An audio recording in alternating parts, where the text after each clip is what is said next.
ରାବଣକୁ ରାମଚନ୍ଦ୍ର ନିଧନ କରି ଆଜ୍ଞା ଅଯୋଧ୍ୟାପୁରକୁ ଫେରି ଆସିଛନ୍ତି। ଆଜ୍ଞା ଫେରି ଆସିଲା ପରେ ଆଜ୍ଞା ରାମଚନ୍ଦ୍ର ଦିନେ ରାତ୍ରି ଅଧରେ ଗାଁରେ ବୁଲିବା ସମୟରେ ଗୋଟିଏ କଥା ଶୁଣିଲେ, ଯାହାକି ରଜକ ରଜକି ଦୁଇ ଜଣ ଯାକ କଳି ଲାଗିଛନ୍ତି, କଥା ହେଉଛନ୍ତି ରାମଚନ୍ଦ୍ରକୁ ଭଲ ଲୋକ କି ରାମଚନ୍ଦ୍ର ମୋତେ ଭଲ ଲୋକ ନୁହେଁ, କାରଣ ସୀତା ଦେବୀ ଅସତୀ।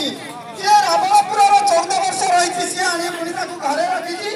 ମୁଁ ଯଦି 15 ଦିନ ପରେ ଗଲି, ତୁ ମୋତେ ଏତେ କଥା କହିବୁ ଆଜ୍ଞା ରଜକକୁ କହୁଛି ରଜକି। ସେଇ ସମୟରେ ଆଜ୍ଞା ପ୍ରଭୁ ରାମଚନ୍ଦ୍ର କାନରେ ବାଜି ଯାଇଛି।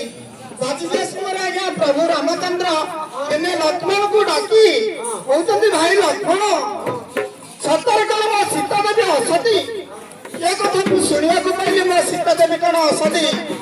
ସେ କଥା ଶୁଣି ଆଜ୍ଞା ଲକ୍ଷ୍ମଣକୁ ରାମଚନ୍ଦ୍ର କହିଛନ୍ତି, ଶୁଣ ସାନ